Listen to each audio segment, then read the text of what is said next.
Olá pessoal, sejam bem-vindos. Se você veio parar nesse vídeo, talvez você tenha se deparado com um problema com a sua placa-mãe. E agora deseja conhecer o que pode ter causado esse problema. A verdade é que várias coisas podem causar problemas na sua placa-mãe. Vamos abordar muitas dessas causas no vídeo. Veja com atenção o vídeo para não continuar cometendo os mesmos erros e acabar perdendo outra placa-mãe de maneira prematura. E não se esqueçam de deixar o like e se inscrever no canal para receber mais vídeos como esse. Antes de irmos aos detalhes das causas que podem gerar problemas na placa-mãe, é bom compreendermos o que é a placa-mãe. A placa-mãe basicamente é uma peça que interliga todas as outras peças que constituem o computador, permitindo que elas possam se comunicar entre elas. Por essa definição, vocês já devem ter percebido que a placa-mãe é uma das partes mais importantes do computador e se ocorrer uma falha grave com ela, esse computador não irá mais funcionar. Falaremos agora da primeira coisa que pode detonar a sua placa-mãe. E essa coisa é a sujeira. Devido ao giro dos colheres, é comum que a poeira e outros tipos de sujeira sejam atraídos para dentro do seu gabinete e acabem se alojando sobre a placa-mãe. Então, se você não tiver cuidado com o tempo, sua placa-mãe pode ficar como a da imagem da tela. Quando sua placa-mãe fica nesse estado, o primeiro problema que você terá é de superaquecimento, pois os sistemas de refrigeração não terão poder suficiente para resfriar os componentes para a temperatura adequada, consequentemente o computador irá se desligar em alguns momentos, podendo ocorrer também um defeito maior como a queima de uma peça. Por sua vez, além do superaquecimento, dependendo dos componentes da sujeira e da presença ou não de umidade, esses detritos podem acabar sendo condutores de eletricidade, trazendo assim a possibilidade de que essa sujeira provoque um curto-circuito na placa, acarretando assim na destruição da mesma. Então, para evitar que os problemas citados ocorram e diminuir as chances de que sua placa-mãe morra prematuramente, é importante sempre manter ela limpa. Você pode utilizar um soprador de ar para facilitar o processo de limpeza de seu computador. Deixarei um link na descrição caso estejam interessados em adquirir um. A partir desse dispositivo você poderá limpar seu computador sem riscos e de maneira extremamente rápida.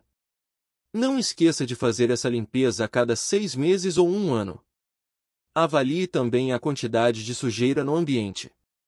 Se ele for muito sujo, pode ser que você tenha que diminuir os intervalos para realizar a limpeza do seu computador. No caso dos notebooks, recomendo que enviem para fazer uma limpeza em uma assistência técnica de confiança. A não ser que você tenha experiência em abrir esse dispositivo, ou assuma os riscos caso ocorra algum dano no processo de abertura. A próxima causa que pode fazer com que sua placa-mãe estrague é o superaquecimento.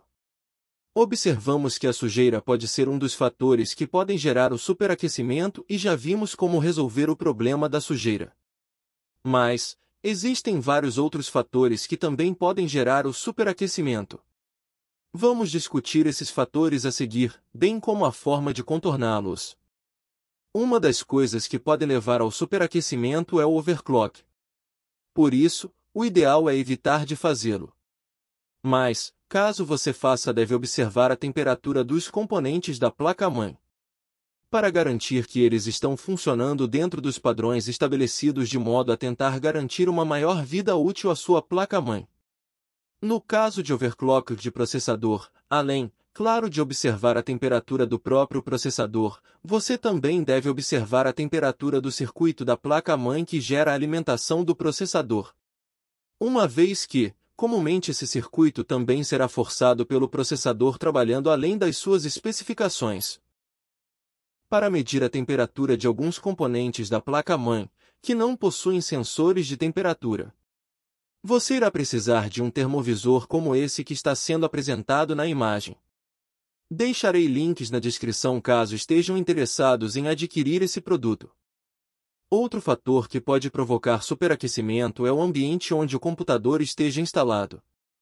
É interessante que ele seja posto em um ambiente ventilado e limpo, Para diminuir a quantidade de sujeira que entra na placa e também para permitir que o ar frio entre dentro do computador, remova o calor e leve-o para o ambiente externo. Assim, o computador poderá trabalhar em uma baixa temperatura, garantindo uma maior vida útil para seus componentes.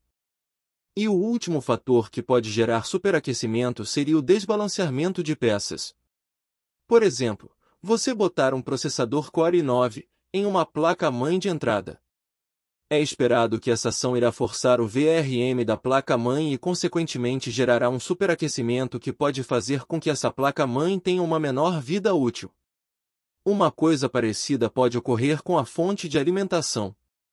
Se você pôr uma carga maior do que ela suporta, ela sofrerá com superaquecimento em seus componentes, ocorrendo até desligamentos do sistema para evitar a ocorrência de problemas piores. Outra causa que pode fazer com que você perca sua placa-mãe é a qualidade da sua fonte de alimentação. Por isso eu não indico que vocês utilizem uma fonte de alimentação genérica. Elas tendem a ser construídas com componentes de baixa qualidade. Além disso, não entregam as tensões para operar o sistema com alta precisão.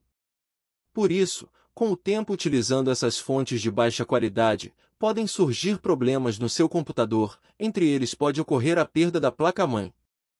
Por isso, na hora de montar seu computador, indico que comprem uma fonte de uma marca boa como a Corsair, com PFC ativo e selo 80 Plus. Além disso, não se esqueçam de calcular a potência mínima de fonte que seria requerida pelo seu hardware, e sempre compre uma fonte com potência superior à calculada. Se tiverem dúvidas sobre esse procedimento, postem nos comentários. Outra coisa que pode fazer com que você perca sua placa-mãe é o posicionamento dela dentro do gabinete. Como você pode ver na imagem, para fazer uma instalação correta você deve instalar as bases dos parafusos no local do gabinete que coincide com os furos da placa-mãe. Depois disso você poderá encaixar a placa-mãe e apertar os parafusos. Um fator importante nesse momento é verificar se as bases dos parafusos instalados no gabinete realmente coincidem com os locais apropriados de pôr o parafuso na placa-mãe. Caso ocorra algum erro nesse procedimento, você pode pôr uma base de parafuso em um local inadequado. Assim, ao instalar a placa-mãe, algum de seus componentes pode encostar nessa base e gerar um curto-circuito que pode danificar completamente a mesma. Além disso, a falta de parafuso em uma determinada área pode fazer com que ela fique torta, e com o decorrer do uso pode ocorrer o rompimento de trilhas e o dano irreversível da mesma. A penúltima causa que pode fazer com que você perca a placa-mãe é a ocorrência de algum defeito de fabricação em algum componente da placa-mãe. Esse é um fator que você não pode controlar, então estará dependendo da sorte nesse quesito. A placa-mãe é composta por centenas de componentes, fabricados por diferentes empresas e localidades. E como qualquer coisa produzida, esses componentes estão sujeitos a problemas na fabricação. A boa notícia é que alguns desses componentes são testados antes e depois da produção da placa-mãe, diminuindo as chances de ocorrer esse problema. Por isso, para diminuir as chances que você venha a perder sua placa-mãe devido a problema de fabricação, é interessante que você compre placas apenas de marcas que sejam reconhecidas no mercado e que cumpram a garantia que oferecem em seus produtos. Por fim, o último fator que pode fazer com que você perca sua placa-mãe é o fim da vida útil de algum de seus componentes. Pois é. Assim como as pessoas, os eletrônicos também têm uma vida útil e uma hora eles também irão morrer, independentemente de o quão bem eles são zelados. Acredito que todos querem perder a sua placa-mãe apenas por esse motivo. Bom pessoal, finalizei então a apresentação das causas que podem fazer com que você perca sua placa-mãe. Espero que vocês tenham captado as dicas para evitar que a placa de vocês seja perdida. Se vocês observaram mais alguma causa que eu esqueci de mencionar, não se esqueçam de apresentar ela nos comentários. Como sempre, não se esqueçam de deixar o like e se inscrever no canal para nos incentivar a crescer. Além disso, caso sua placa-mãe tenha morrido, é importante destacar que ainda pode existir um jeito de ela voltar à vida. Leve ela em um especialista em recuperação de placa-mãe na sua região e veja qual seria o custo para recuperar ela. Se esse preço da recuperação não for próximo do de uma nova, pode ser que vala a pena reviver a sua placa-mãe.